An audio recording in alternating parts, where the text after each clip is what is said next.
not fully back, or you're in the post-lunch coma. So I hope I'll get you reactivated. And I wanna indeed continue with what we started earlier. If you remember, for those of you who were here in the morning, we started talking about the second challenge, the content problem. So first we started with the first challenge about as teachers not always being aware of how learning happens and about learning theories.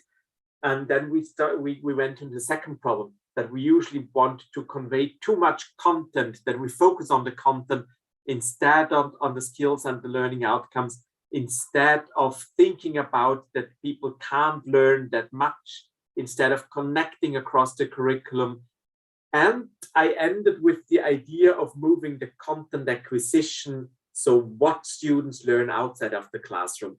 Now, this is not a new idea. I mean, if you think about it, in most of our higher education systems, a course has what, between 20 and 40 contact hours. And if learning would be reduced to those contact hours, then not much learning would actually happen. Now we already know, I mean, very often we do a class, we do a lecture, and then there's the phase where students are supposed to learn. And so this is already something that is happening outside of the classroom. They do the learning for the exam outside.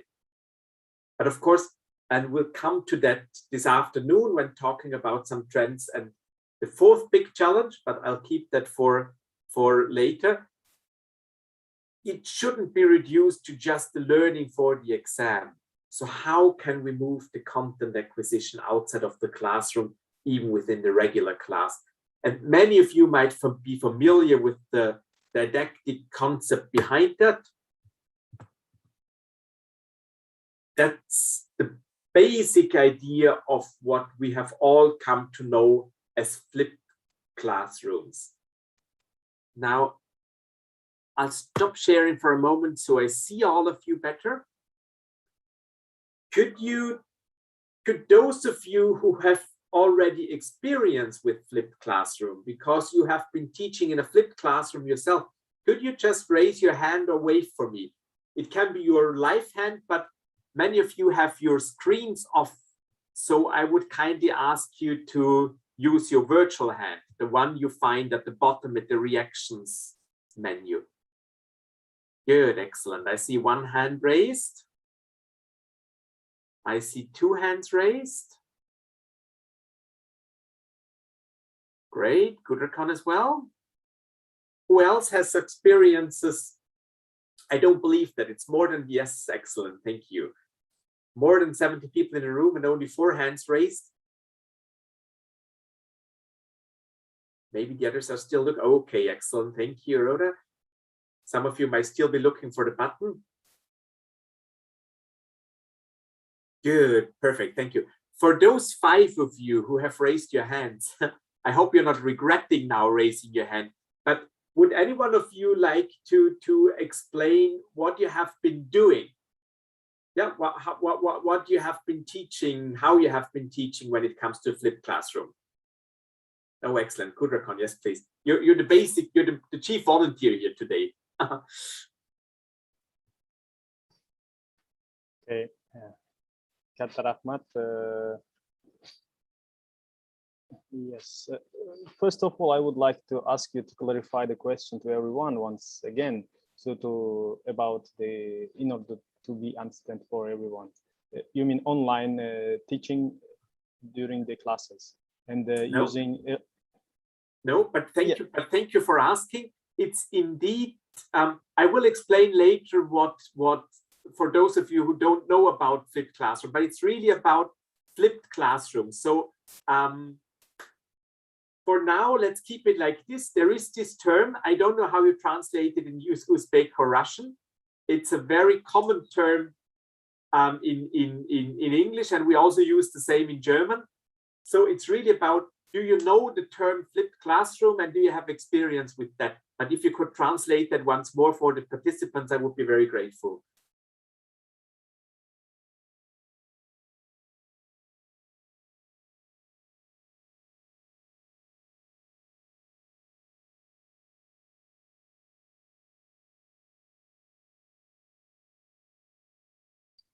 Demak, men savolni noto'g'ri tushunibman. Agar qo'shimcha qiladiganlar bo'lsa, marhamat, auditoriyada.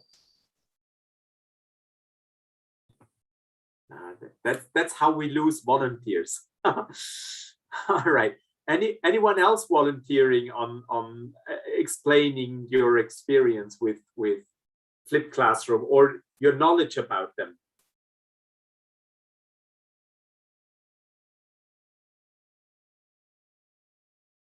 Don't be shy. There's a lot of research out there explaining that we never learn as much about a thing as if we explain it ourselves. So listening is only half as effective as talking and explaining things yourself. Oh, very good. There I see.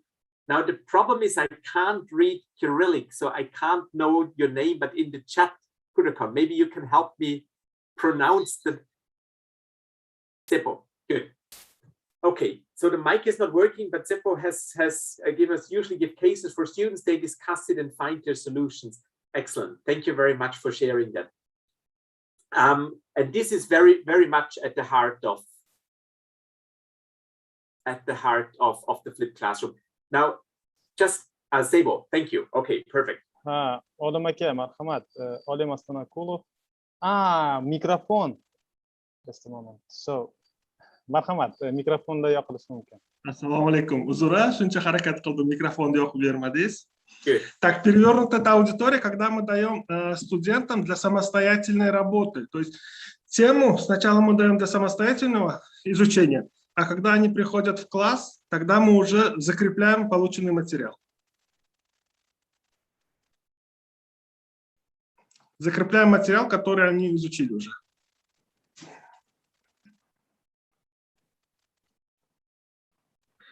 Мы на практике так, как сказать, используем этот метод. Very good, very good. Thank you. That was a very clear and very easy explanation of flipped classroom. Thank you very much. That's very helpful.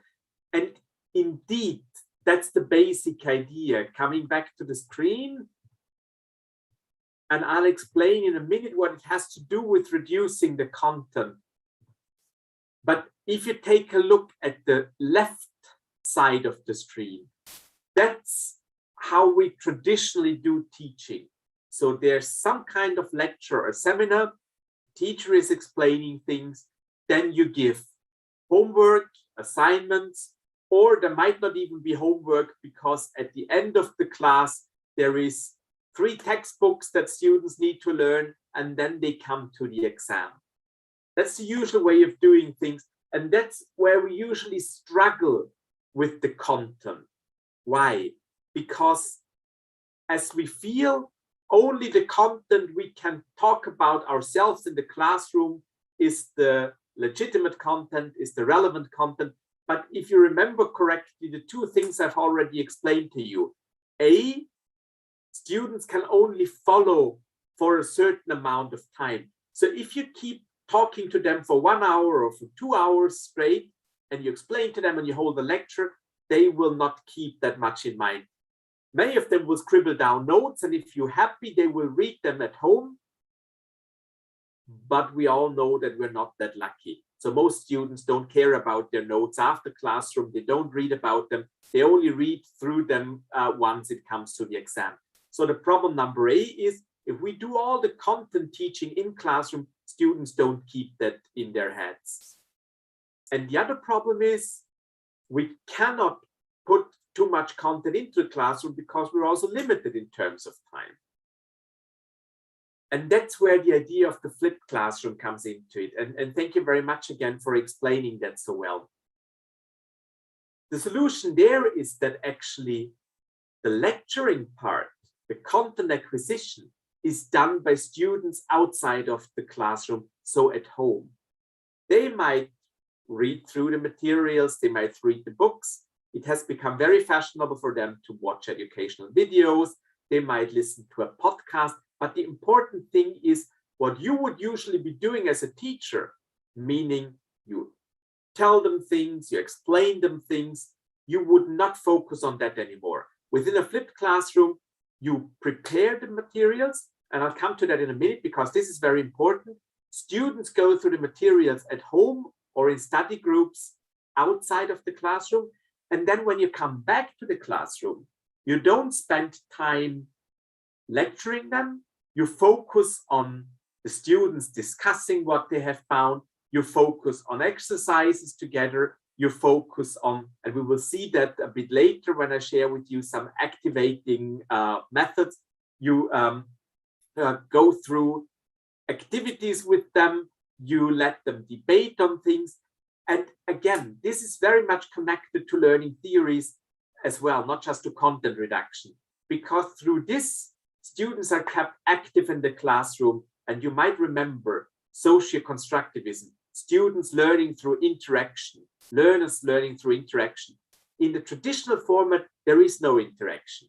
You teach them, they listen, they go home, they learn for the exam. There is not very, very much that they do it collaboratively. In the flipped classroom, they do it together. Now, the important thing, though, is in order to do so, and in order for the students to be effective, you need to structure the content for them and help them to find the relevant content. Remember the cognitive load theory. Yeah, we need to structure it, because if it's the students who have to structure it and find the relevant things all on their own, then that requires a lot of their brain capacity, and that requires a lot of time. So when I'm talking to teachers at my own university about flipped classroom, about 50% of the teachers say, oh, great, I've been teaching flipped classroom forever. Because, you know, I always give them 10 texts to read. They do that at home. Then they come back. We talk a bit about them, and then I talk a bit more about that. That's great. That's flipped classroom. And the problem is, it usually is not, because all the extra readings that the students get, they don't do that at home, or only a few of them do. And if you don't make them repeat what they have read, and if they don't have to repeat it for themselves in class and really discuss, you will never know what they have learned, and many of them will skip the reading after all. So I usually tell my own colleagues and the teachers at our university, it's not a flipped classroom if you give them a lot of things to read or to watch. A flipped classroom is a complete didactic design. You give them the material, you select the material for them, but then when they come to the classroom, you need to make sure that you have some ways of assessing if they have read it. You have to discuss and find out if they have understood it. You have to make sure that they get together and discuss it together to see if they have understood it in different ways, and what do we do with this. And only through this combination, it truly becomes a flipped classroom. Now, I don't want to advertise this as a didactic concept. I'm not a marketing man, but it is becoming more and more a very fashionable model all across the world, a very popular model, because it again helps exactly with those two problems. You don't have to do the content acquisition in class. You can spend the very limited time you have for more valuable things.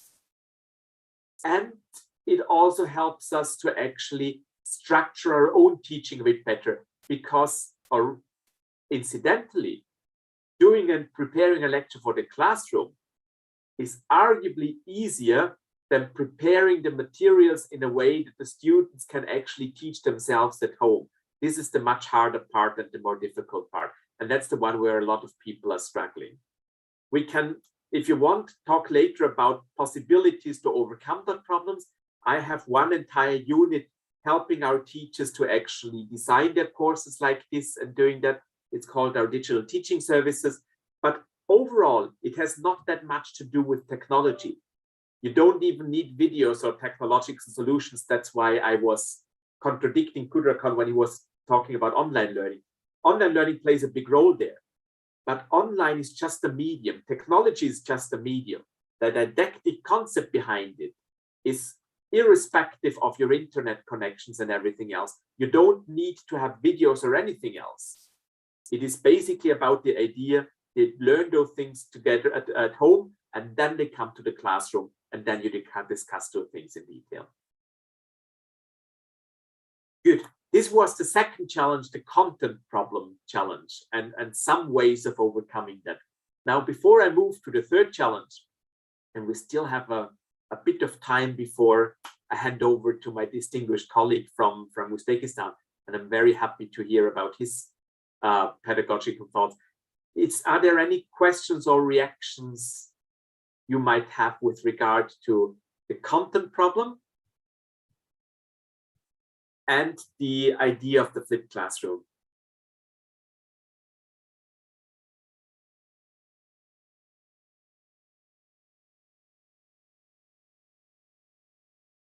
I know the bigger a group is, the more difficult it is to find a volunteer.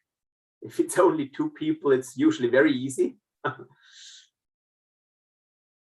So I'll just give you a few seconds to digest and think about it.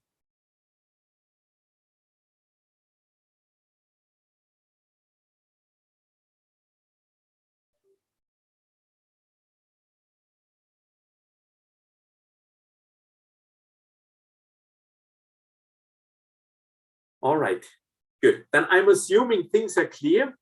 This is actually also something that we teach our own teachers. Give the learners some time to collect their thoughts, because very often we have a problem with silence. So especially our younger and unexperienced teachers, when they come to the classroom and they ask a question to students, and there is not a student waving his hand within 2 seconds, then they move on. But usually the learners need a bit longer, and we need to accept and wait a bit longer and have patience and accept the silence. So as long as you can deal with the silence, so can I.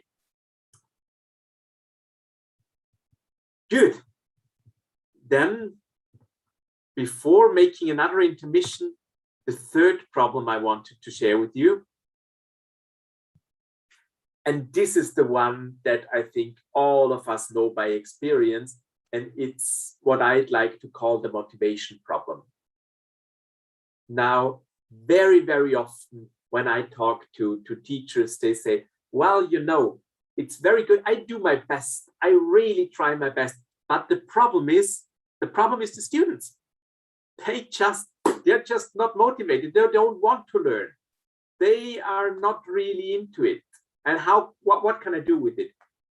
Again, please, if you have experience and you also feel that very often your students are not motivated enough, then please use the chat and write a very short yes in the chat.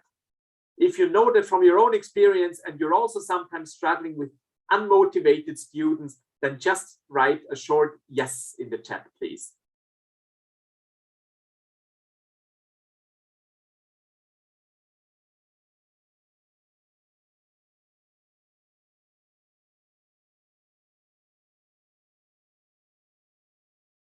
Or you can, yes, great. Or you can write the Uzbek or Russian equivalent of yes. This I should be able to decipher.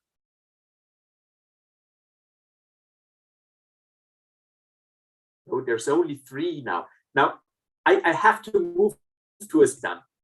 You people seem to have the most motivated students in the world. If it's only 5 teachers struggling with unmotivated students. If I tell that my colleagues, they all want to go teaching at your universities.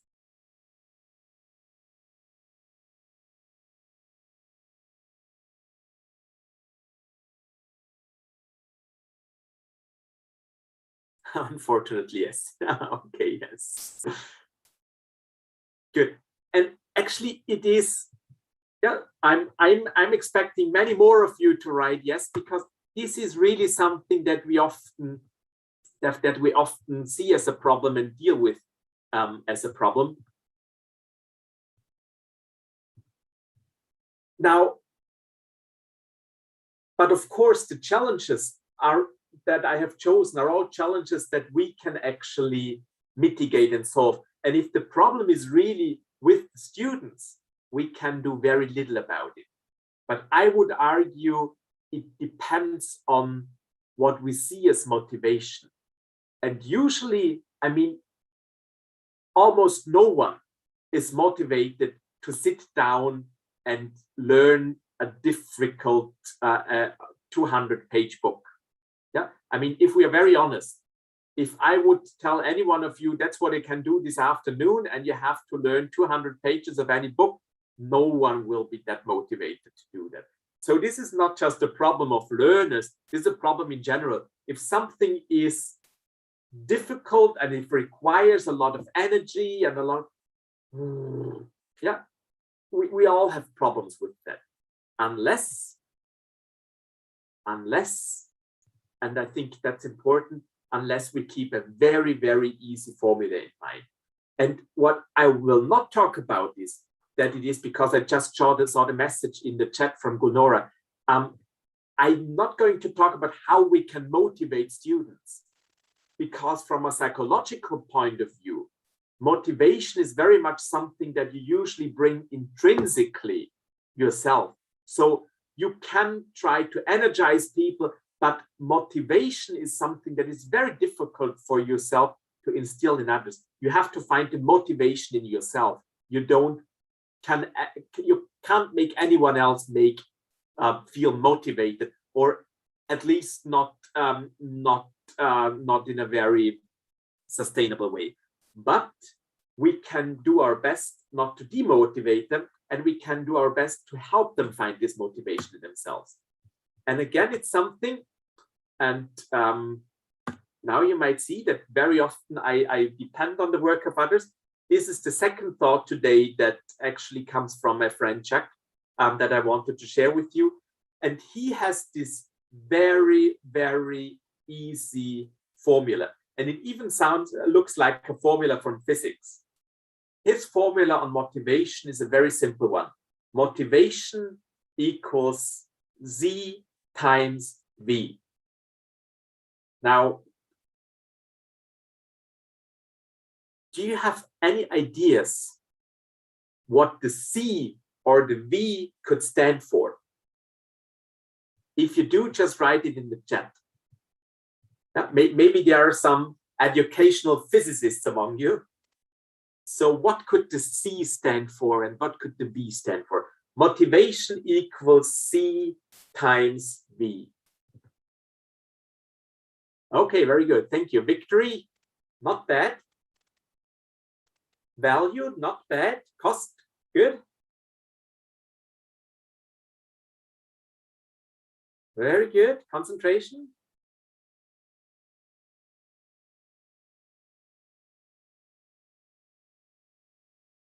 Ah, great. Capability, excellent.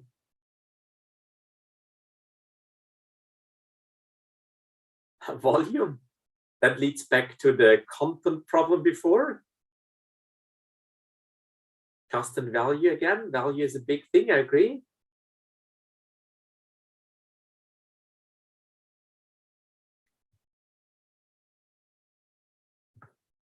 All right, disclosing it for now. And you will see that many of you were very close by it or actually hit it on the spot.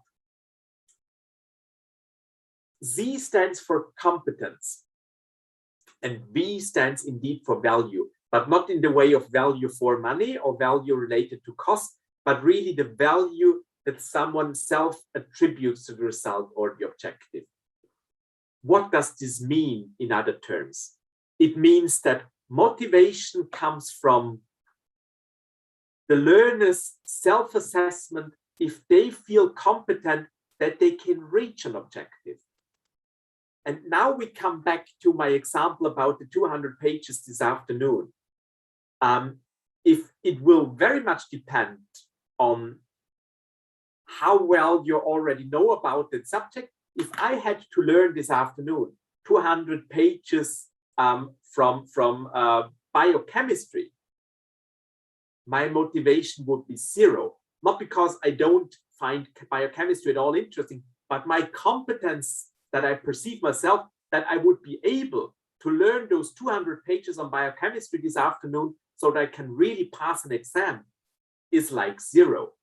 Yeah, I don't believe I could. My basic knowledge stems from high school on biochemistry. I'm not a biochemist. So I would have struggles dealing with this. And now the same thing is with the value. in order to feel motivated, learners, students need to see the value in what they are doing. And again, coming to this issue of biochemistry, if it would be just for this one exam and I don't want to become a biochemist, there is little value that I would attribute to learning those 200 pages. So my motivation this afternoon to learn 200 pages on biochemistry, almost zero. I don't feel myself competent, and there is very little value that I would attribute to the result. Now, that might now be different. I mean, the problem with this afternoon would be that I have zero time and lots of meetings. But if my afternoon were free, and it would be about reading and learning about some new, let's go 5 days back, going through my own knowledge of learning theories, brushing up my knowledge on that, with the goal of being able to discuss things with you in the workshop today or tomorrow, well, my motivation for that would be much higher. Because what is the value? I don't want to embarrass myself in front of you. I want to appear competent. I'm also interested in that there is value because I find the learning theories important for my own work anyway. So there's a lot of value I can attribute to that. And I would basically feel myself competent to brush up my knowledge on that because it's building on prior knowledge. It's something, it's written in a language that I can follow. So there my motivation would actually be much higher. And I think if we keep this in mind, this simple formula, these simple ideas in terms of how we can deal with things, how we can help students feel motivated, then it's very easy. Whatever we do in teaching, we need to make sure that students don't feel completely overwhelmed, that it links to things where they feel competent, that it's not going over their heads. It shouldn't be too easy. So if they feel themselves already too competent, that's the other side of the equation. Then again, the motivation won't be that high because they already feel that they are competent already and have that. But if they feel competent enough to acquire that knowledge, if they feel competent enough to deal with the challenge, and they see why they should do it, then it's fine. And I think this is, and with this I'm going to end and then hand over to my colleague, and we will delve into the last part of my presentation in the last hour of today. But this is one of my key messages. Make the students see the value of what you're doing. And they don't care about the learning outcomes. They don't care about the course goals. But if you can show them why it is important that they should learn something, if they understand that for themselves, then it's much easier, and the motivation challenge in many ways is solved. And with this, because it's 2:30, I'll take another intermission. I know today it's all organized in these little chunks, but accidentally it works to our own benefit because it's easier to digest information that way. And yeah, I'll come back later also with your questions to the motivation challenge. But Kudurkan, I'm happily handing over to you, and then I'm happily learning about pedagogical methodologies used in Uzbekistan from Professor Usmanov.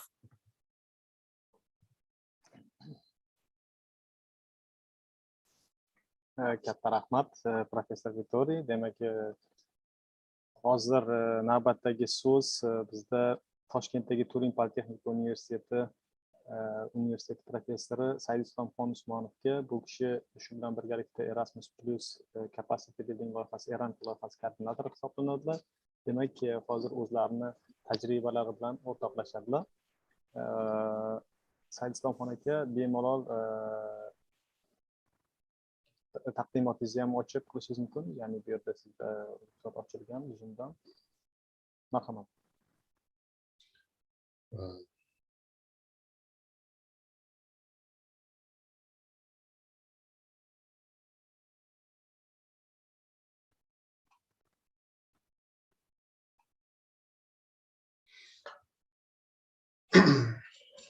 Is it okay I speak in English?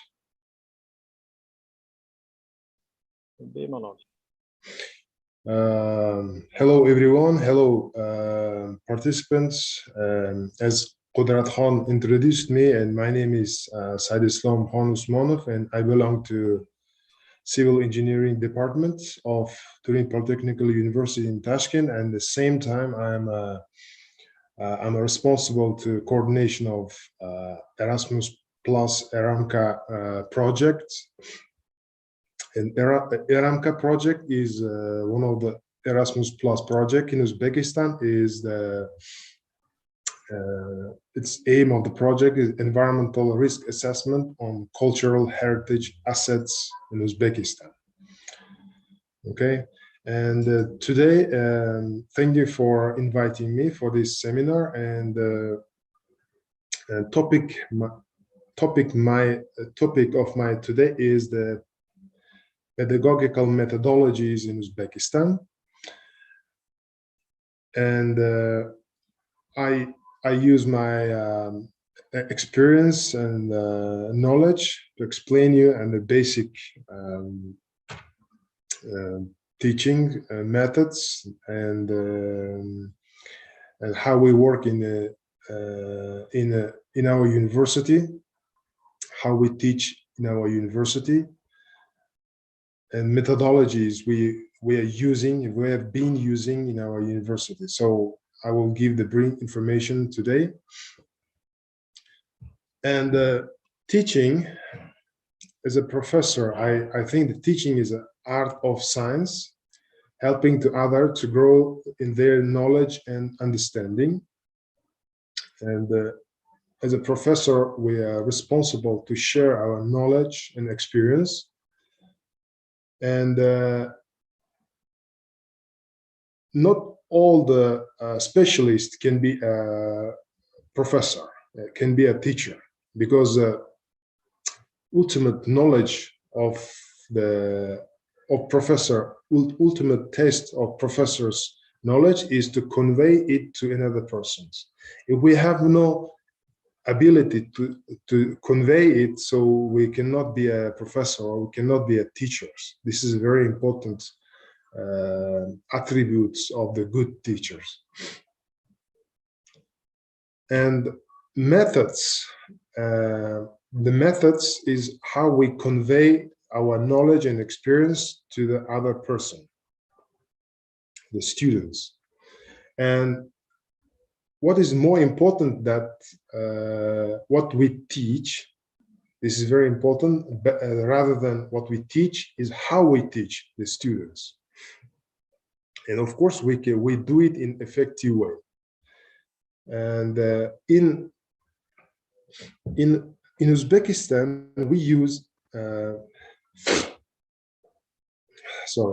Uzbekistan we have traditional teaching methods and also the interactive teaching methods. And of course, in interactive teaching methods is require a lot of resources and human activities and organizations, and also the laboratory equipments. In the government of Uzbekistan is showing a lot of efforts for each university and assisting of each university with funds to fulfill the laboratory equipments,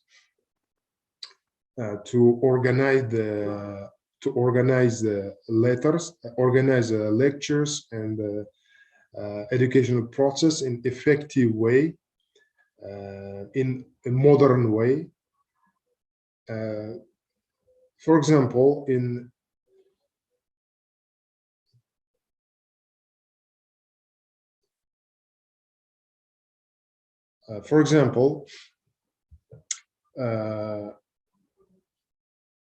government of Uzbekistan is granted to our university around 4 billion sums to fulfill and enrich the laboratory equipments in field of structural engineering fields. And for this money, we will create a big laboratory in our university, and this laboratory will serve for teaching purposes and also for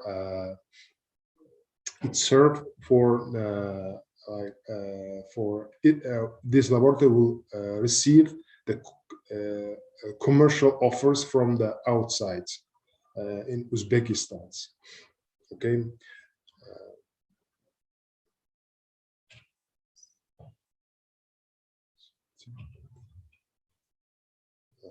Sorry. So teaching methods, as I said, teaching methods is we have traditional methods and interactive methods. And interactive methods, we have, as I said, we need more activities and demonstrations. We have to more demonstrate, and we have to organize the brainstorming activities and also the class debates between the students and between the specialists. And also when we're preparing the pedagogical materials presentation, we have to use the visual materials and also the videotapes and discussions. And most important thing is we have to organize the field trips, because in many disciplines, teaching process is different. But this is the I'm explaining the very common steps, common methodologies which we use it in educational teaching process.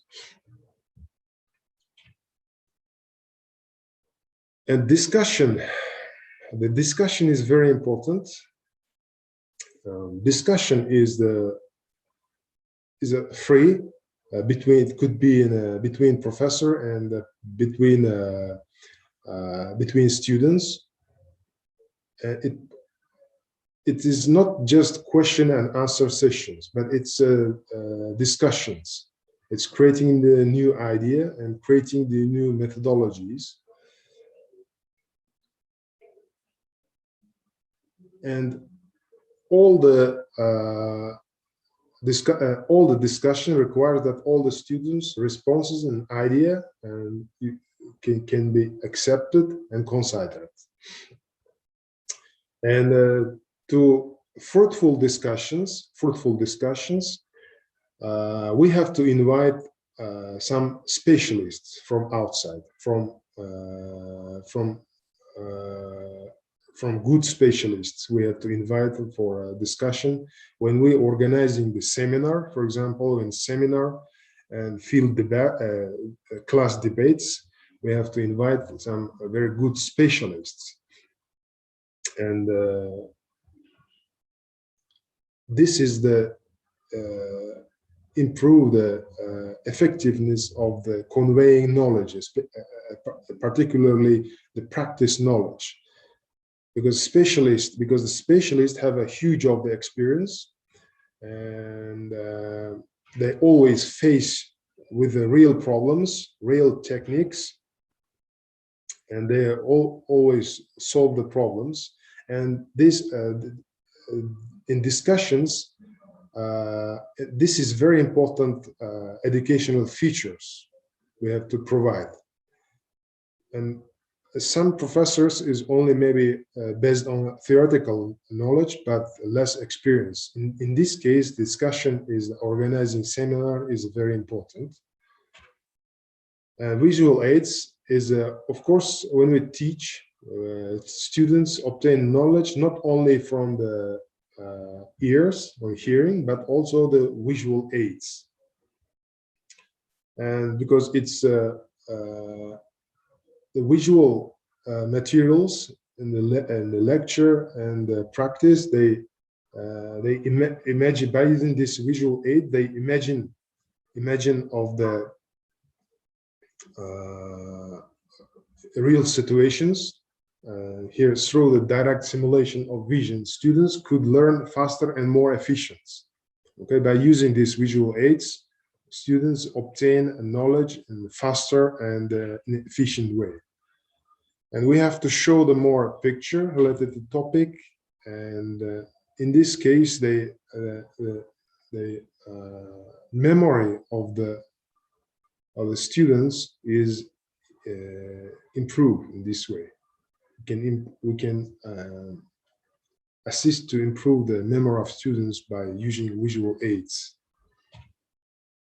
In videotapes, in my videotapes is one of the very important materials during the lecture, during the practice. In Uzbekistan, in my case, I use a lot of videotapes in my lectures, especially when you're delivering the specific topics. And this is sometimes better than visual aids, and also they increase the listening and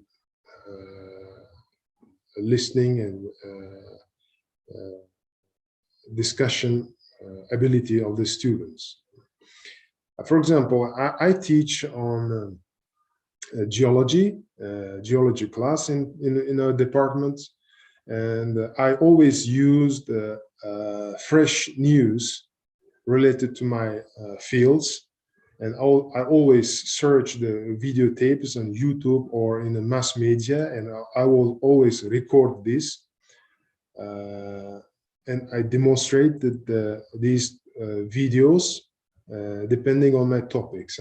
For example, here you can see when we discussed about the flooding process theoretically, and we must mention flooding cases in Uzbekistan. Here it's for example, Qashqadaryo, Qanashe, there was a big flooding, and we have to explain the consequences and the reasons, and also another pictures also they came from the mass media.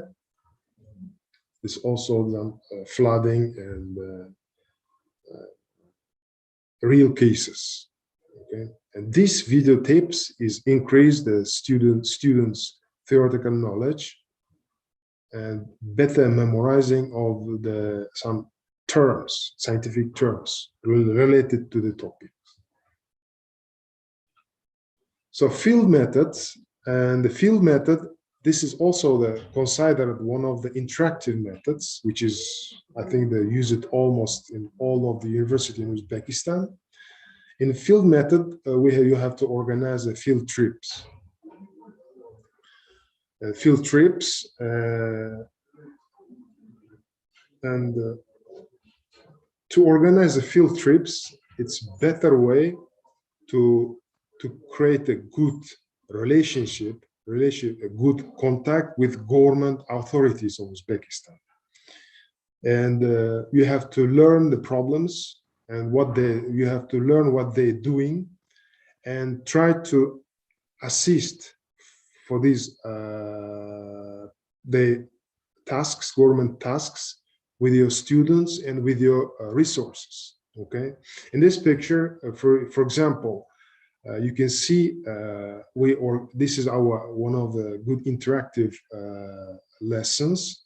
We organize field trips to Bukhara, and we contacted UNESCO office in Tashkent and government committee for preservation of the cultural heritage. We asked the problems and what they're doing, and asked from this committee to help the existing project. And they gave us the special task, and they even covered our field trips because in the university have a big laboratory equipments. But for example, in UNESCO doesn't have, and some committee doesn't have this instrument, and we bring our instrument to the Bukhara, and we conducted the field experiments. We did the field lessons, let's say the practice. Okay. And why this activity is very important, because the students is participated in the real projects, which is government projects, and they understand the real problems. And the most important thing, they will understand what these government committees, what they are doing, and their requirements, what kind of specialists they require. After analyzing, after understanding this process, this knowledge is also important for us because we teach the students according to the requirements of the committee, of the organization. That after that, they will be already half the specialist. After graduation, it will be they will be easy for them to obtain jobs in Uzbekistan. Okay. And also the class debates, and class debates is also very important. After practice is we can organize a debate, and we discuss what we learned and what kind of problems we face it, and of course the professor plays the role of facilitator.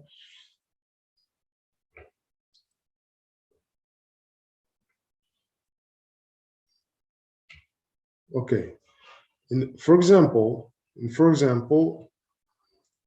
in the teaching process in Turin Polytechnic University in Tashkent, Department Civil Engineering Architecture, we teach following subjects: drawing engineer, geology, safety and civil protection, analytical mechanics, statistical method for engineering, land surveying, and all the important subjects which are related on the civil engineering. Okay. As I said, each subject requires a special approach, and you have to use the different methodologies. And for example, in a lecture in our department, generally in a lecture, we use oral teaching. It's and visual aids, the pictures, and also the videotapes. This is very basic. And in practice, we organize field methods, field trips, and demonstrations. In laboratory classes, we mainly organize some activities, laboratory experiments, and after obtaining the laboratory data, the students and professor is to sit together with the brainstormings.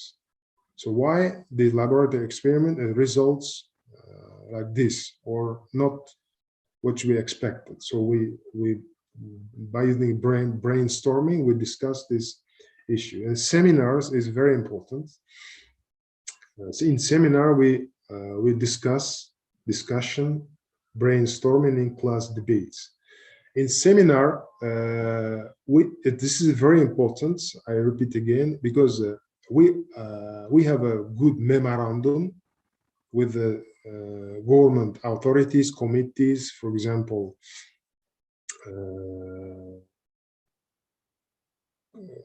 Ministry of Construction of Uzbekistan and the Ministry of Culture, and some very commercial construction companies, geodesical companies. So we invite very good specialists every week regarding to the course, and we organize the discussion between these specialists and the students. The professor also participate in discussions, and we brainstorming, and they have debate, discussion, brainstorming, and class debate is one of the some activities, seminars.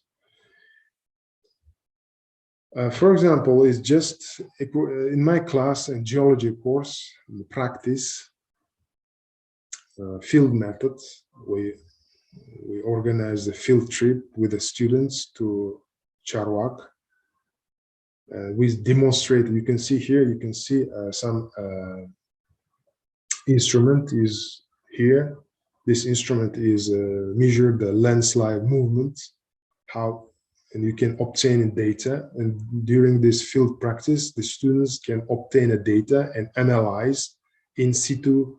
And this is our practice geology course. And we also, the specialists also explain how to use, for example, some instruments. This is the rain gauge stations.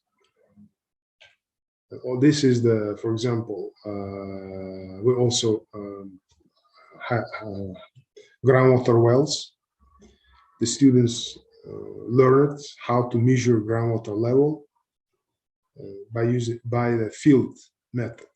Okay, and this specialist is demonstrated how to conduct this kind of activities. And also the seminars. When we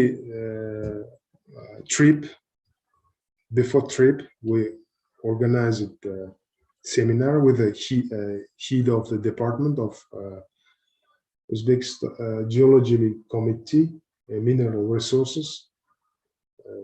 He gave a very good lecture and seminars for students, and you can see here we did a lot of activities, discussions, debates, and brainstormings. Chief specialist is explaining the real situation of in field of the geology and natural hazards.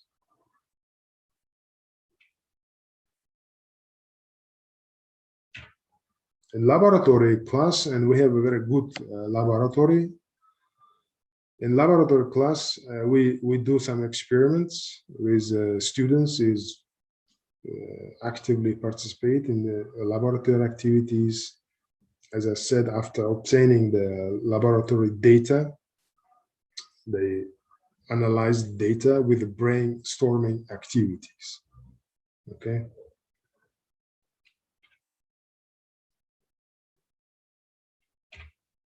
So this is my last slide.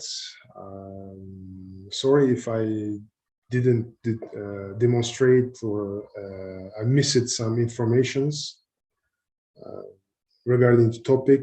You can ask me the questions. I can explain.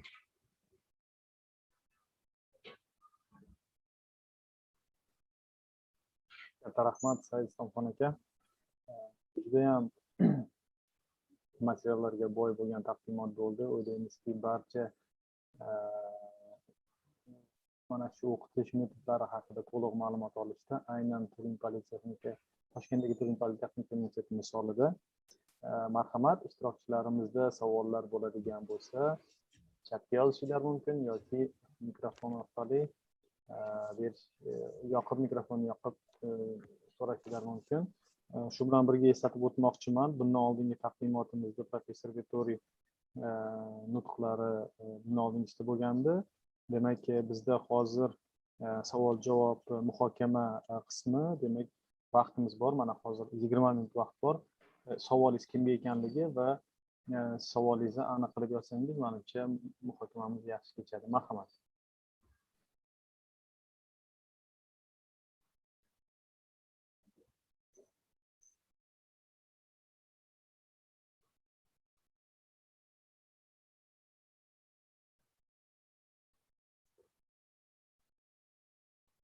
Bo'lmasa o'zim savol beraman. Said Islomxon akaga juda ham qiziq taqdimot, qolganlarda savol shakllanguncha. Mana sizda juda ham ko'p ya'ni joyiga borib o'rganish tajribasi bor ekan, ya'ni sizlar kurslarda bu barcha universitetdagi barcha mutaxassislik bo'yicha shundaymi yoki faqat sizda geologiyada bo'lganligi uchun aynan siznikida shu yo'nalishda shunday metodlar talab qilinadimi? Yo'q, albatta. Endi men bu barcha yo'nalishlarda albatta bor. Demak, IT yo'nalishi, Turin Politexnika universitetida IT yo'nalishi bor va mashinasozlik va civil engineering, qurilish arxitektura yo'nalishi bor. Endi qurilish arxitektura yo'nalishida juda ham ko'p hozir ko'rsatgan fanlardan dars beriladi. Endi men o'zim shu applied geology, ya'ni amaliy geologiya fanidan dars berganim uchun shu materiallar menda bor edi. Shuning uchun faqat applied geologiyadan ko'rsatdim. Lekin boshqa barcha fanlardan ham bizada shunaqa interaktiv darslar ko'p o'tiladi. Demak, shu joyiga chiqib o'rganib, haqiqiy o'sha muammolar bilan ishlayotgan spetsialistlar bilan bog'lanib, o'sha ko'rdinglar, ular tushuntirib berishadi va ularni biz seminarga chaqiramiz. Har doim bizga seminarga kelib seminar berishadi. Buning uchun qilishdan oldin biza albatta memorandum imzolab olishimiz kerakda. Bizda ko'p tashkilotlar bilan memorandum bor. O'sha memorandum asosida sizlarga juda ko'p ularning yordamini olsanglar bo'ladi. Masalan, field triplarga chiqishga, sizlarga misol uchun Chorvoq ichiga kirgizmasligi mumkin. Biz borsak, lekin ularning spetsialistlari bilan borsak, bizani bemalol kirib, o'sha muammoli joylarga ruxsat berishdi. Shu joyda o'rganishga.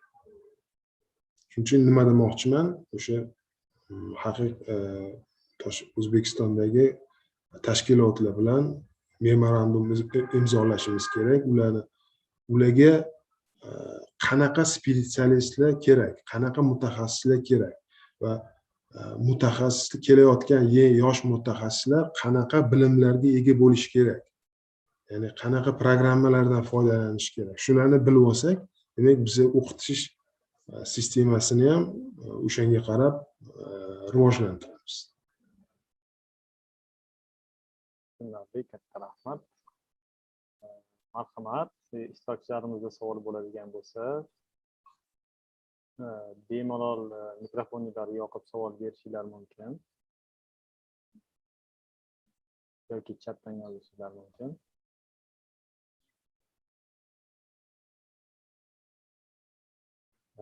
Bu yerda hozir muhokama qismida demak faqatgina Said Islomxon akaga emas, balki professor Vitoriga ham savollarimizni yo'llashimiz mumkin.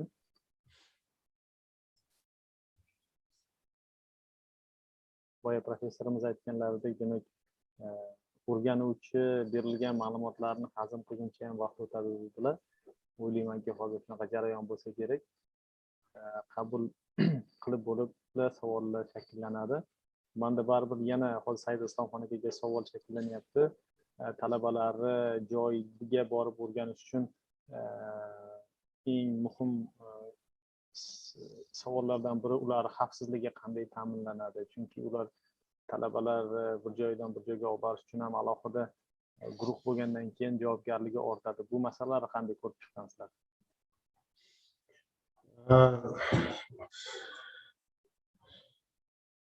Demak, xavfsizlik bu birinchi o'rinda turadi, chunki o'sha ota-ona sizga bolasini, talabasi bergandan keyin bu joyga borganda o'zini tutishni yaxshilab praktikadan oldin tushuntiramiz ularga. Xavfsizlik qoidalarini tushuntiramiz. Qanday kiyinib borish, o'zini qanday tutishni hammasini tushuntiriladi va o'sha shu hammasiga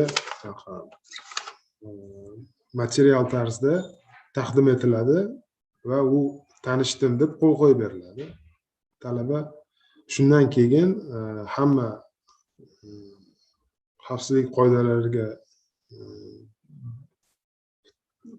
rioya qilgan holda boriladi. Masalan uchun avtobusga o'tiradigan talaba soni va turib ketadigan talabalarning soni ham juda muhimda. Uzoq tog'larga chiqayotganda shuni ham hisobga olinadi. Talabalar ko'payib ketsa, 2 ga bo'lib olib borilishi mumkin. Bitta savol bor ekan, mana bizda Iqrom aka Karimov, marhamat, mikrofoningizni yoqib savol berishingiz mumkin. Videoni yoqsangiz ham bo'ladi. Ko'rib Ilhom aka, marhamat.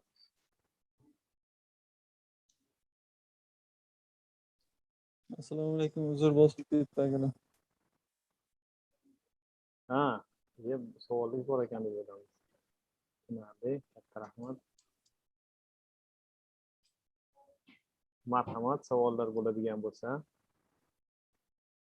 balki professor Vitoriyda savol bordir hamkasblariga.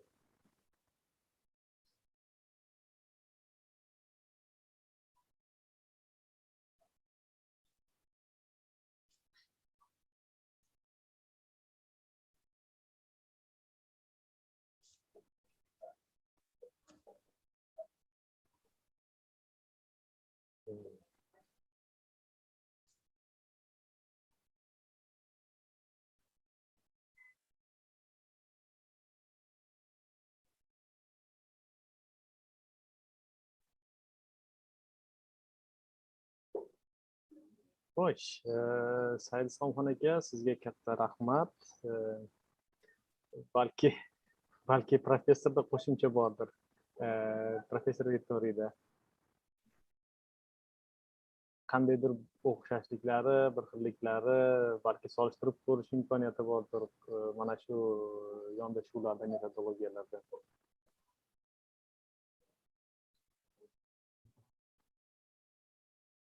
I can only say thank you to Said Islomxon. I hope I pronounced it halfway correctly. But that was very impressive. Thank you very much for sharing that.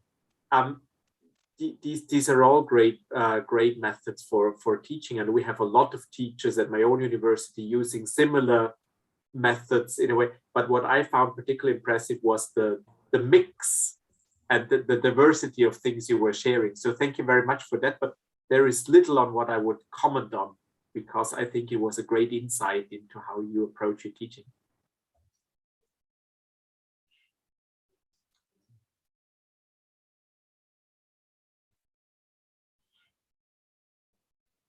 Katta rahmat. Manda bitta savol bor edi, ma'lum, shu professorga. Ha, marhamat, bemalol Said Islomxon aka. Ismlarini deydi.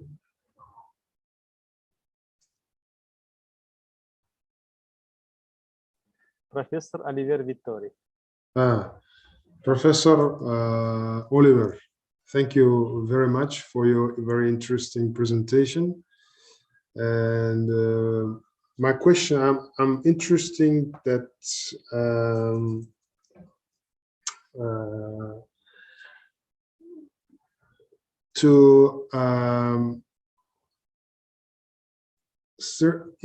sometimes there in university have issues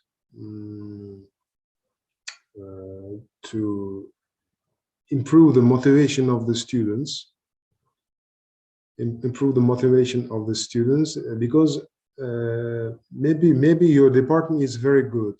Maybe you have a very good professors, but number of students in the department is less.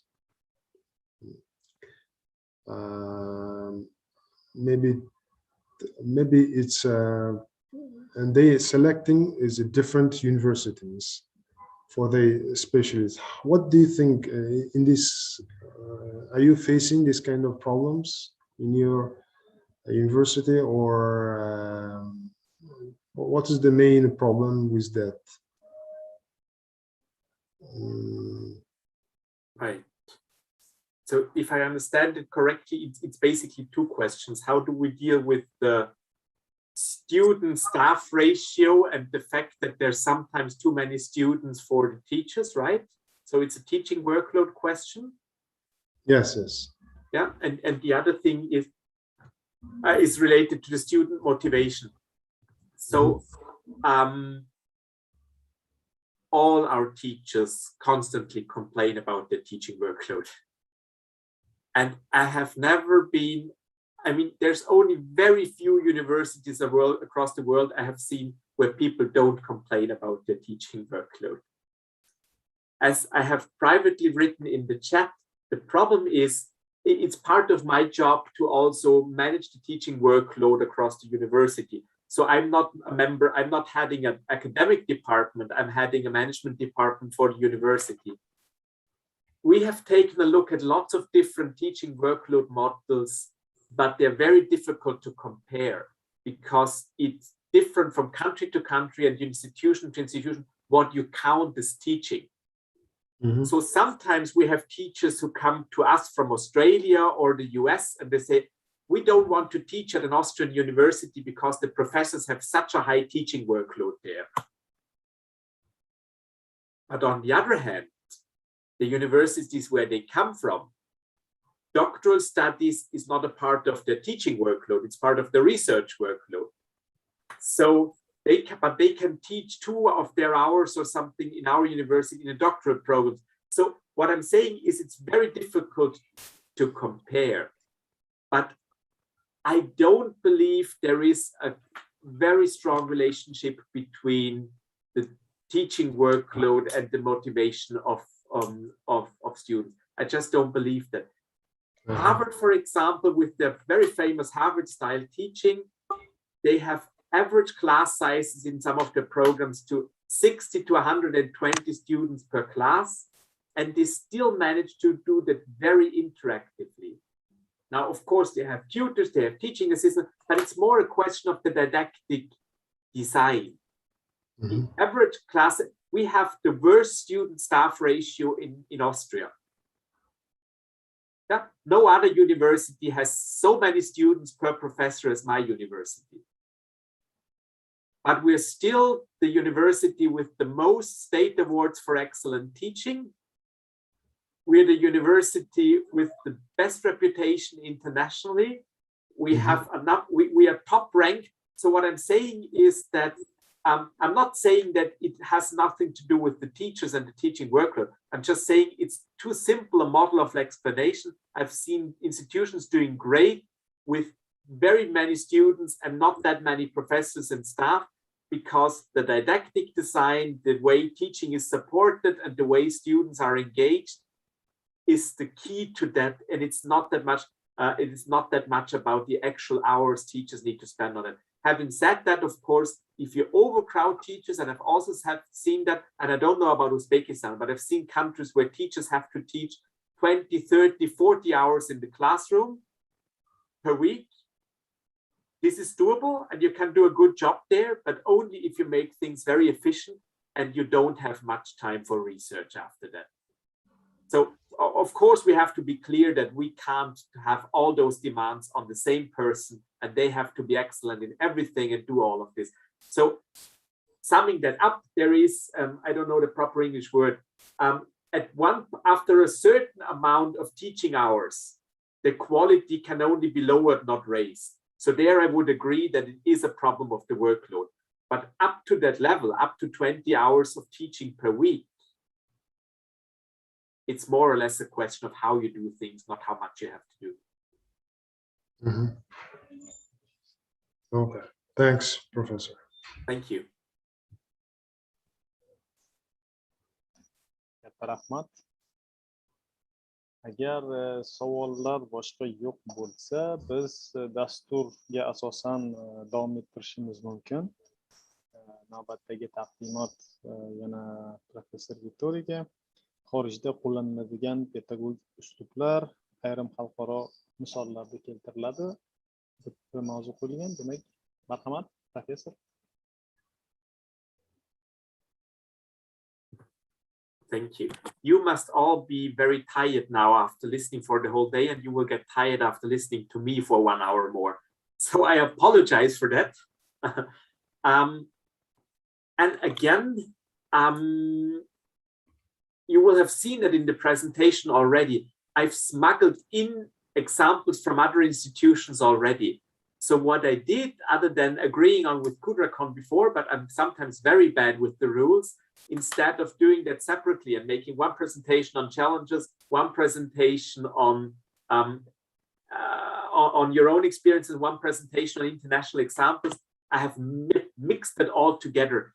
So if it's all right with you, I will finish what I've started this morning, tackling the last 1.5 challenges, and through this also continue talking about what is happening, what are potential recipes. And this is only for today. For tomorrow, I promise you, unless you wish something else, we will focus in one session on collaborative learning, and in the other session on quality indicators. But today it fit a bit better to mixing everything together. I'll go back and change and share the screen once more.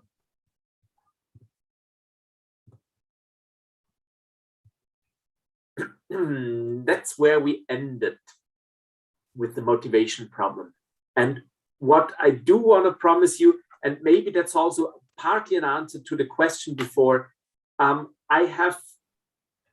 department consists of several units, some of them on quality, some of them on teaching budgeting, some of them teaching organization, some of them digitalization. But one of the projects that some of those units have worked together is focusing on what we call our teaching and learning academy. So it's a reservoir of freely available teaching resources, teaching tips. Some of the things I'm sharing with you today come from our own teaching and learning academy. The problem is we're working on an English language version, but the problem is currently all the materials are in German only. Now I can send you the link, and if you have, or if the Erasmus office has the capacities or an interpreter who could translate parts from German into Uzbek or Russian, please feel free to use it. Why I'm telling you this is not only just to tell you there are some very good repository of teaching methods, but explaining to you that what I will show you now comes from this, because again, the question of how do you energize students and activate them and motivate them is also a big question of methods and didactics. So the things we do, it's a very, very big basket of methods. I have chosen only a few of them, which I wanted to briefly explain to you, and I will be very happy if you have some questions there. All of those are actually very much linked to the idea of a flipped classroom, or of having students doing something active in the classroom, not just listening to you. So all the methods I'm going to show to you are not methods for how do you actually make your lecture engaging, but are methods about how do you get the students to work together, talk together, do something in the classroom. So it's again linked to what we've been talking about with the previous problem on the flipped classroom. Now, one of those methods is what we call a background knowledge probe. And the goal there is very much to review students' prior knowledge. And again, try to link it what we've heard this morning already. The students' prior knowledge, what they already have, is part of the equation of student motivation, but it's also the building blocks on which they build the new knowledge. So I've very often argued the basic principle of student-centered learning is you have to know your students. You can't teach student-centered if you don't know who your students are and what they know. So any method that helps you there helps. It's about reviewing students' prior knowledge. It's about providing feedback for your own planning, sequencing, and managing your course. And the students themselves, they learn to assess their own previous knowledge. They learn to understand a bit better what they do. So how does it work? Very, very simple. And you can do that basically, you do that already for workshops, and you can do that with every single course. You start your course with a questionnaire instead of ending your course with a questionnaire. The usual type is we do quizzes after we have been teaching students. But this background knowledge probe is about quizzing them what they already know before you start your course or before your session. So you can design a questionnaire. It can be multiple choice questions. It can be sentence starters. You know what a sentence starter is. So I don't know, with regard to our current day, my favorite learning theory is, or the learning theories I already know about are, and then you let the students follow that. You can also have them open questions. It doesn't matter what type of question you choose, that needs to fit your own requirements. But if you do that, your students will activate their own memories, their own brains right at the start of the course. And this will help them to assess their own competence. This is the first stepping stone into tapping their motivation and keep them motivated. Now, a second method I wanted to share with you, this is more about students getting together and doing this knowledge probing together.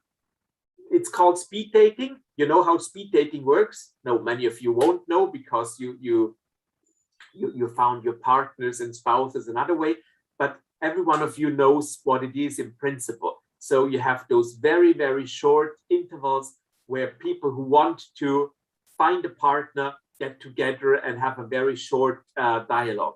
Now you can make use of speed dating in your own classroom as well. The goal there is to encourage students to absorb new information, to learn to reflect on it with their own prior knowledge and thoughts, and to respect already others' opinions. So this is also a great method for the students to not just get into their own prior knowledge, but to understand better and to learn about the other students they are with in the classroom. How can you do that? There's more methods, but this is how I would describe it. You form an inner cycle and an outer cycle with your students. And in this inner and outer cycle, you always have two students facing each other and discussing a question you give to them. Yeah? The question might, for example, be, I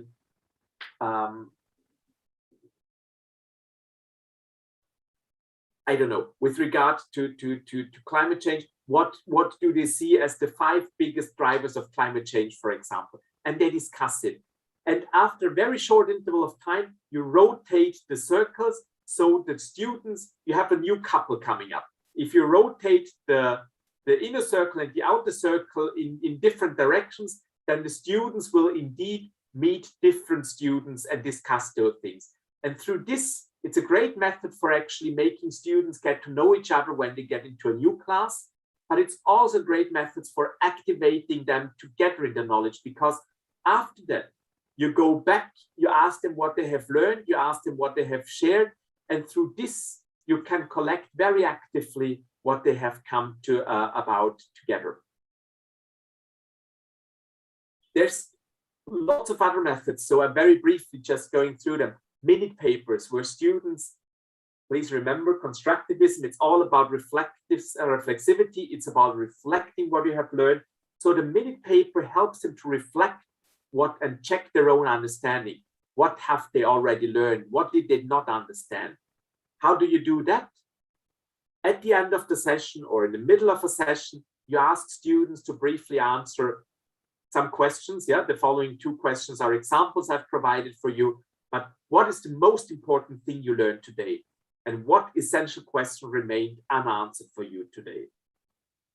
You can use that at the end of a session, as I said, but you can also make that the starter of the next session. This will again reactivate them and bring them back into the mood. Because remember, it's not about the teaching, it's about the learning. And if we want them to activate their memories again, if we want them not just to sit in class, listen to you for 90 minutes and then go to the next class, but if we want them to form those connections and those chunks, we need to help them with this. So if you do that at the beginning of the next session, you ask them, what was the most important thing you learned last week? What essential question remains unanswered after last week? And immediately they need to think about the last session, last week, or the last weeks, plural. And this will again help them to prepare for the new session and bring them into the mood. As you see, all of those methods are not just methods for activating the students, it's about activating their brains. If you want, we will have a bit time today, but also tomorrow, talking about any of your open questions. One of the programs I started at my own university, for example, is called Learning Ergonomics. It's a support program, a learning support program for students. And the basic idea behind that is not even to help them learn content. It's based on brain research where we know how movement, exercise, sports, air, sleep, nutrition, they all affect how your brain works, how you learn, and what you do. So through the Learning Ergonomics program, we provide students with learning exercises, we provide learning yoga courses, we provide them with tips on how to learn, we provide them with tips on how to organize their learning environment, how to organize their desk, we provide them tips on their sleeping, on the rests, on how many breaks you need to take during learning, all those things. Because as I said, it is less about the teaching itself, it's about helping them learn. And once you understand that your role there is helping them learn, not just teaching them, it changes a lot of things. But this was just a short excursion. Turn to your neighbor. The fourth method I wanted to show you, this is very easy because you know that already. You have students sitting in a classroom. This is actually a method that works very well in large classrooms. We use that in classrooms with more than 600 students sometimes.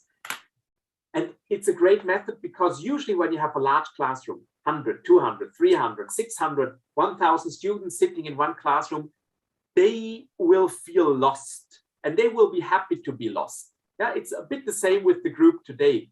You can already, the bigger you are, the more you can hide behind the others.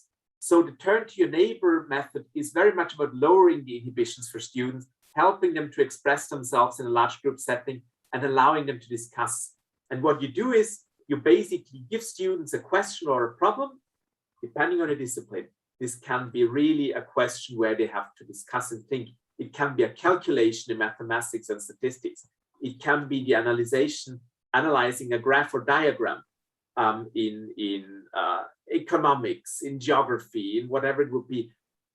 Or you propose one or two approach, or you let them propose approach or one or two approaches to a problem, and then you make them turn to the neighbor, to the person they're sitting to, work on pairs for 2 to 3 minutes, collect a few responses, and then you ask selected students across the classroom to summarize the answer and tell what they have found in the group. Again, you can do that at the beginning of a topic, you can do that at the end of a topic.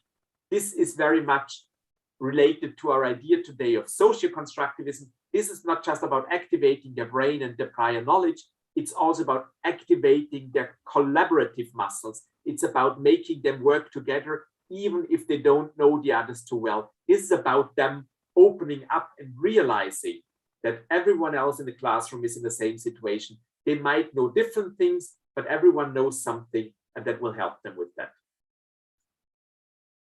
And with this, I'll again take a very, very short break to allow you to digest this before, and this is my promise, before we come to the fourth and the last challenge for today, and this will also be the last thing you have to listen to me today. But for now, I would just again like to ask you if you have anything you want to ask me,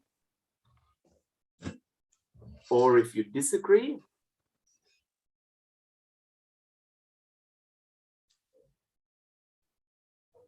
Or if you want to add any of your own experiences and methods.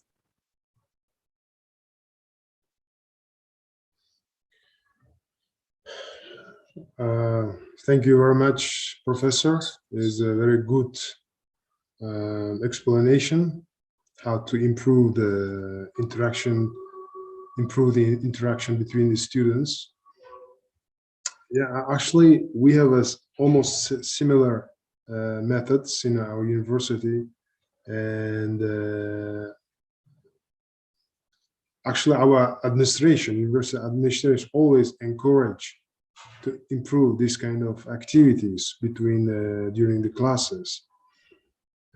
But we do we give, for example, number of students in a lecture is too much, but we divide it in the practice and the laboratory classes, and we give subtopics before the practice, before the discussion, maybe before the 1 week. And for example, in one group, maybe in 20 students, we divide, for example, by 4, each group 5 students, and we give to one topic to 5 students. They will prepare for this topic, and they do the presentation. presentation. They will do the presentation about their topics. Each group, they will do presentations.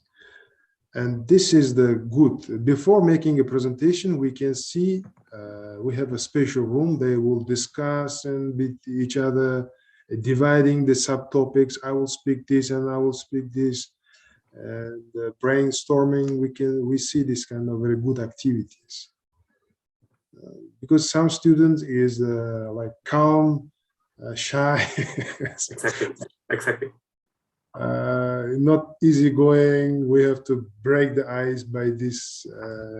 This is also very improved speaking, scientific speaking, and explanation, using language, improve the language. And because during the presentation, we ask them questions. What is this? Explain me. So this is a very good activity, I think. Very good. Excellent. Thank you so much. This is a great example. It just reminds me, I mean, there's so many great ideas usually.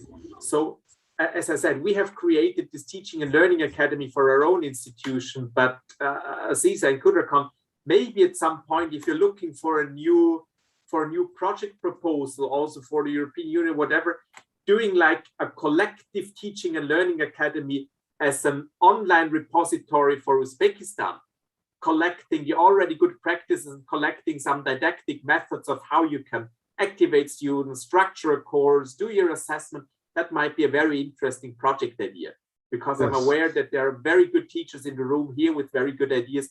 And if you collect them and make them available for each other, that might be a good thing. Not want to create any work for you, but that might be an idea you might want to pursue in the future. Thank you very much for that. Thank you, Professor.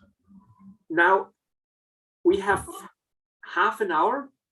I promise you we will end 5 minutes early at least, but there is the fourth challenge, and for me, it's one of my favorite ones, because we can all agree, motivation is a big issue. We've seen that. Content, we know that this is a challenge, and the learning theories for some might have been a surprise, but essentially, we also know we don't know that much about learning. We know more about teaching. But the fourth challenge is the one where we usually think we know a lot about it. And this is where I would still like to differ and say, I think we have something different here as well. And that's what I call the assessment challenge. And why did I choose assessment? Yeah, it doesn't fit that well with all the other things I've shared today. And again, I have two cartoons for you. This is the first one. And I will again give the interpreter time to translate the cartoon for you.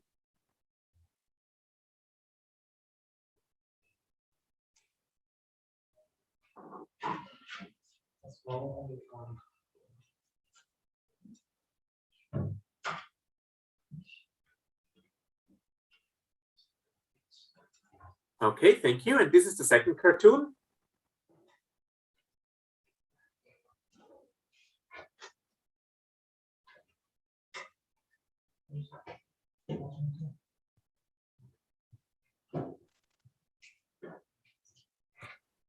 Okay, thank you. I return to the first one just for a moment. So, stopping my own presentation. What is from your point of view, what is the problem the dog has with the bad dog feedback, and how does it relate to our everyday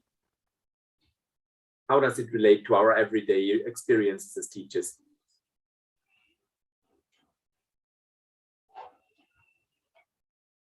So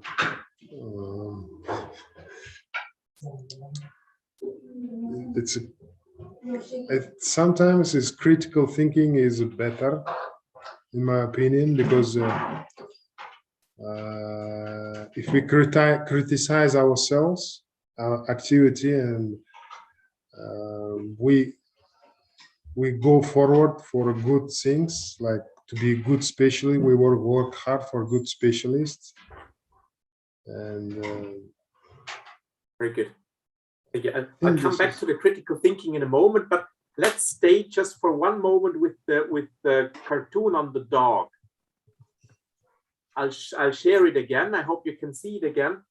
So you might remember, again, it's about students learning, and do remember that one of the things they need in order to learn is feedback. But our problem as teachers is that very often the feedback that students get is the grade. So you do an exam or you hand in an assignment, and then I don't know about your own grading scheme in Uzbekistan or at your institutions. In Austria, the typical grading scheme would be from 1 to 5. So 1 would be an excellent, a very good, 5 would be a fail. So students get a grade. And what this dog is comparing about it is that this final grade, being declared a bad dog, doesn't help him to become a better dog. He only knows that he has failed, but he doesn't know what he should do in order to improve. And that's why I chose that as the 4th challenge, because it's also coming full circle again back to the learning theories. Without specific feedback, without providing detailed feedback on what people can learn, how they can grow, without that feedback, it's very difficult for them to actually grow and do something different. There is, because Kudrakon promised you some insights into pedagogical models from across the globe, but the problem is I don't know, I don't think that there are models that are only found elsewhere, not in Uzbekistan. You will have the same models in some places as well. But one model that is growing and becoming more important is what is called a learning portfolio. So more and more higher education institutions are realizing if learners want to grow, if they want to learn, they need to also grow based on the feedback. A learner portfolio is basically the opposite of an individual grade or an individual certificate. It's like everything you receive in terms of feedback, everything you receive in terms of skills assessment, you collect like an artist collects their drawings and their tryouts in a portfolio map. So students collect that in a learner portfolio. And teachers provide them with more detailed feedback, because it's only through reflecting on this feedback that the students can learn. And this is why I choose this as an example. This assessment as part of the assessment is a part of the learning, and it's a key thing of the learning. Good. Assessment needs to fit the learning goals. This was the 2nd cartoon, and that was the one that we are already seeing. I expect you all to be independent, innovative, critical thinkers who will do exactly as I say. Yeah. The joke in this cartoon is, if this is the learning goal, that the students should be innovative and critical and creative, all those things where we believe they help us to deal with the challenges of the future, then the assessment needs to help them go there. Then you need assessment forms that help them to be innovative and critical. If the assessment form is an exam with correct or incorrect answers, how do we want students to become innovative and independent? Now, I'm not saying that we don't need exams and assessments where there is not a correct and a not correct. I'm just saying that the problem is if we want them to move beyond that, then it needs to fit. You all know constructive alignment. You probably have attended workshops on that. You have read books on that. But usually, I think it's a very dry and theoretical issue. The learning outcomes, the learning methods, and the assessment need to fit together. That's what's called constructive alignment. And it makes sense, it's trivial, but it's also very boring and technical. What I would argue is it really is a matter of achieving a learning outcome. If the assessment form is not the correct one, then it's not just the problem that we don't assess what students have learned. That's the usual problem within the constructive alignment approach. The problem is how we assess things, how we do exams will influence how people learn. how students learn. And the more we use exam forms that are about correct and not correct answers, the more students will try to find only the correct answers. The more our assessment forms are open, the more they go in that direction. If we want them to actually be able to deal with time and time management, and we don't want them to just learn what is in the book, then we need to find an assessment form that fits that purpose. And in that case, that would usually be something like, I don't know, an open books exam.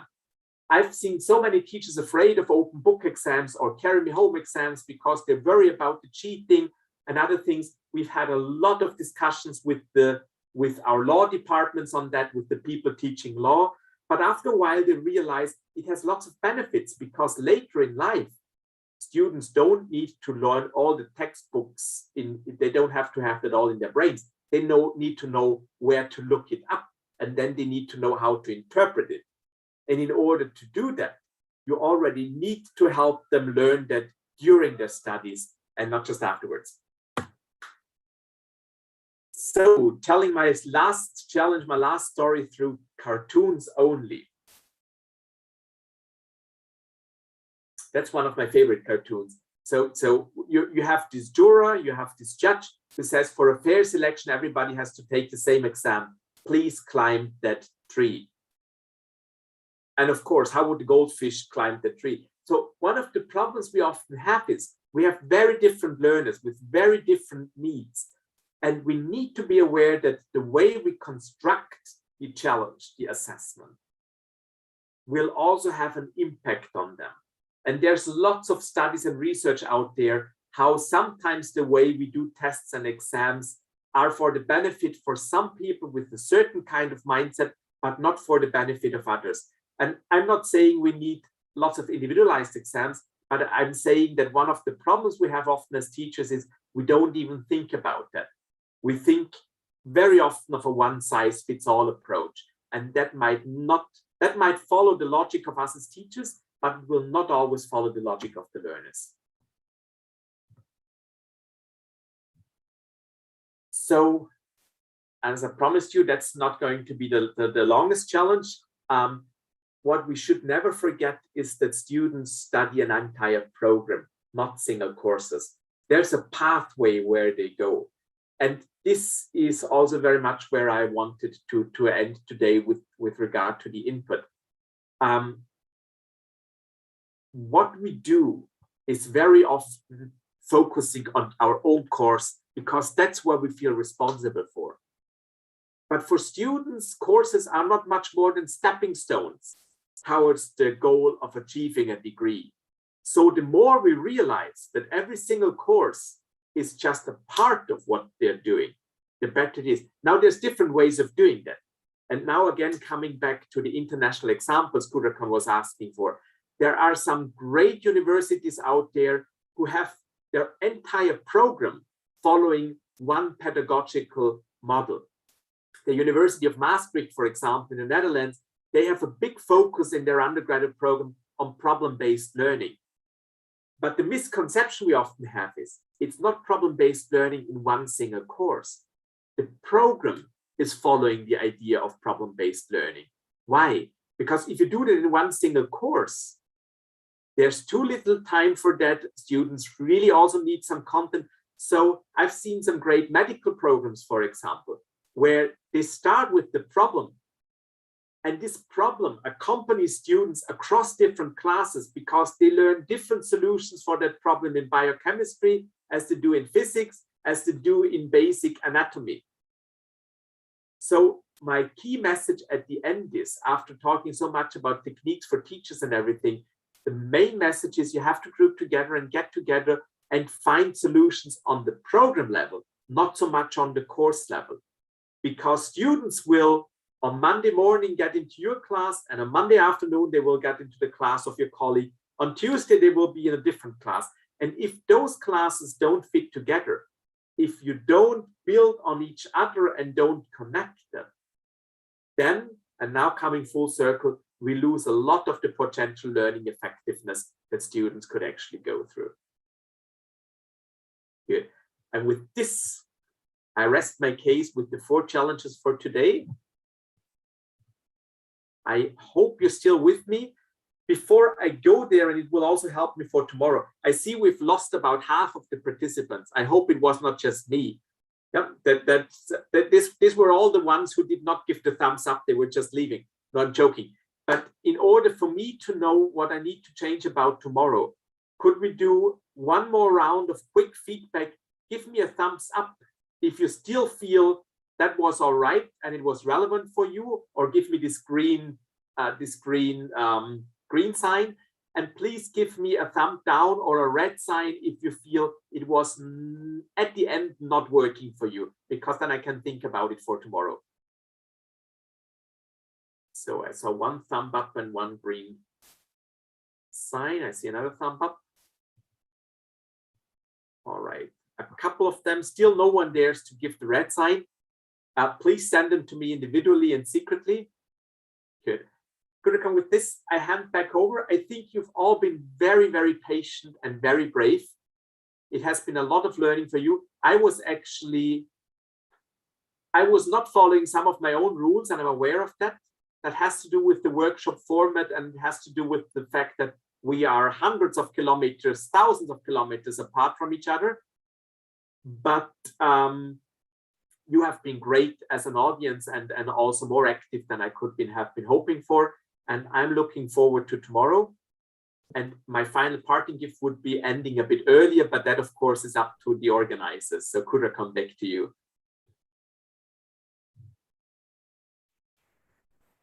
Katta rahmat. Demak, professorga, taqdimotchilarimizga alohida rahmat. Savollar bo'ladigan bo'lsa, marhamat. Hozir mana hali yana ozgina vaqtimiz bor. Savollar yoki takliflar bo'ladigan bo'lsa, savollar bo'yicha men eslatib o'tmoqchi edim. Bugungi tadbirimizni, ya'ni tadbirimizning birinchi kunini baholash uchun sizlardan iltimos qilardim. Mana chatga keltirilgan lavha bilan, ya'ni Google'da forma shakllantirilgan baholab berishlari va professor hozir alohida to'xtalib o'tdilar. Agar bugungi kundagi mavzuga qanday o'zgartirishlar kiritilishi kerak bo'lsa yoki qandaydir qo'shimchalar bo'ladigan bo'lsa, marhamat, fikringizni bildiringlar va biz albatta, ya'ni professorimiz ertangi nutqlarida shu ko'rsatilgan ma'lumotlarga e'tiborga olishga harakat qiladilar. Marhamat, savollar yoki takliflar bo'ladigan bo'lsa, fikrlar bo'ladigan bo'lsa, bizda hali ozgina vaqt bor. Professor, I have some, I want to say something. Professor Oliver, thank you for good presentation, and I've learned so many things from you and your experience. And recently, Khudrat Khan asked me some comments and recommendation for tomorrow's presentation. And if possible, I ask if it just idea, if it's possible, can you describe your presentation, how you conduct, I don't know, practical and laboratory classes in specific disciplines, for example, like, for example, I don't know, for GIS course, Geography Information course, or a land survey, geodesy course, how you organize. This will be very interesting practically for me and for other, maybe geology, I don't know. It will be great because the concept, theory is theory, but the practice, in exact the practice, I mean, discipline is good. It will be, maybe we will use the same methods in future. So did you catch me clear, Professor? I did, and I think the only thing I can offer there again is that we step into an individual context, because now the problem against that, we can talk about some general principles for teaching and learning. Yes. But we have our own people on teaching courses on geoinformation systems and everything, and they do things different than the people teaching English language, business language, or the people teaching, I don't know, theories of economic equality. So what I'm getting at, there is some general principles that we can talk about, I think, in the plenary. Okay. And then there are the more discipline-specific didactic ideas and notions that I think we would need to discuss separately or find something. Yeah. So I will be happy to this step in the dialogue. I will not be able to answer all your questions, but I can sometimes refer you to experts I know who are an expert on didactic in a specific field. Because I learn a lot from people, for example, teaching medicine. But I also know that for our own programs, many of their ideas we will never implement in practice because medicine is very different from business and economics. Yes, okay. Thank you.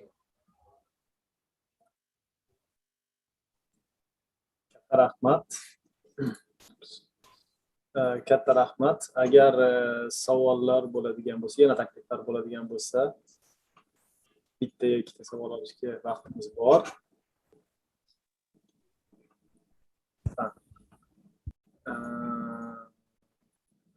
Xulosa qiladigan bo'lsak, bizda bugun rejadagi barcha taqdimotlarni ko'rib chiqdik. O'ylaymizki, tinglovchilarimizga bu ma'qul keldi va o'zlarining faoliyatlarida foydalanishadi. Men alohida ta'kidlab o'tmoqchi edim. Ertangi bo'ladigan tadbirimiz uchun ham alohida ro'yxatdan o'tish lozim. Ya'ni kun tartibi jo'natilgan, o'sha kun tartibida link berilgan, shu link bilan ro'yxatdan o'tishingizni iltimos qilamiz. Va ertangi tadbirimizni ham xuddi shunday soat 11 da boshlaymiz. 2 soatdan va 2 soatdan keyin pauza bilan yana 2 soatlik seminarimiz bo'ladi. Bugungi barcha ishtirokchilarga, barcha taqdimotchilarga alohida tashakkur bildiramiz. Professor Vitori, Ma'no Saidslomxon aka, barchaga alohida tarjimonlarimiz uchun ham alohida katta rahmat. Mana shunday sifatli tarjima uchun. Barchani ertangi bo'ladigan seminarimiz davomida kutib qolamiz. Kun xayrli o'tsin. Salomat bo'linglar. Rahmat.